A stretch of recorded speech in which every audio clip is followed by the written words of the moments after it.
likod lang naman yan. Tingnan ko. Pag may likod yan, bumaba na. Ganun, ano? Ang pait ko. Medyo talaga, hindi yan. Bali guys, bali yung ginagawa ko, ito yung photosend, yung photo control yung ginagamit ko. And bali, nilipat ko lang itong photo control kasi doon yung dati nakalagay niya sa madilim na part. Kaya kahit araw, nagkakaroon siya ng umiilaw yung bulb. Kaya kailangan yung photosend o yung photo control, kailangan na palagi nasa labas para lagi nakakita ng para palagi nakakasend ng liwanag. Okay? Bye. Next.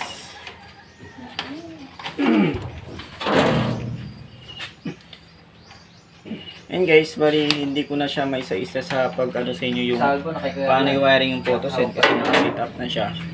So bali gagawa na lang ako ng video na kung paano siya i-wiring.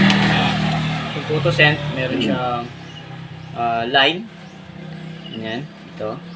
Tapos meron siyang neutral and then yung out. Okay. So yun guys, kakabitan natin yung sensor. And guys, dito sa photo control, may tatlo kasing kulay yan dito. Ito yung coding yan. Itong brown, ito yung pinaka line 1, yung pinaka line, and then ito yung neutral. Ayan, yung blue. Din yung out mo, itong red.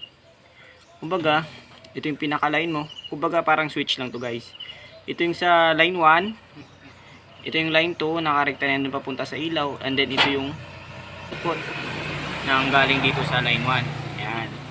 Ito, nakarekta na to sa ilaw ng line 2. Okay. Ngayon connect natin. First. Yan. Yan mga gamit. Splice, slicer, cutter. Yan, balik mo muna.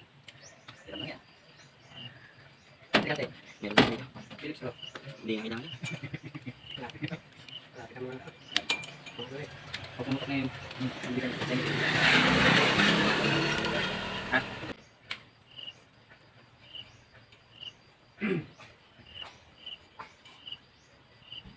Kaso pag kumuha ka ng testa, pakabalikan ko ng balik. Ano yun? Pangyan.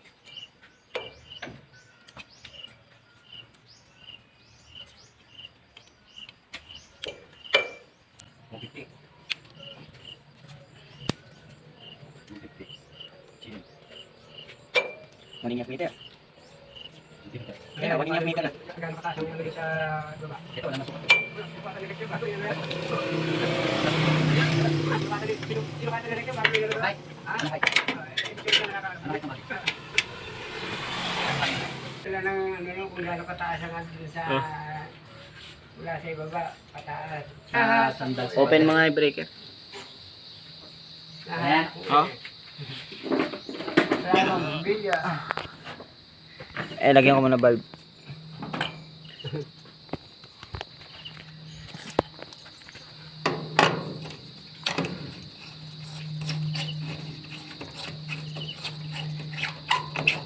Open mo na. Ayan. Takpan natin yung ano, sensor. Ayan. Ilaw. Nakatakip na. Ayan, saan na ba yun? Ha? Ayan, umilaw na yung bulb. Ngayon, tanggalin natin yung takip. Ayan, liwanag. Ayan, wala mamatay.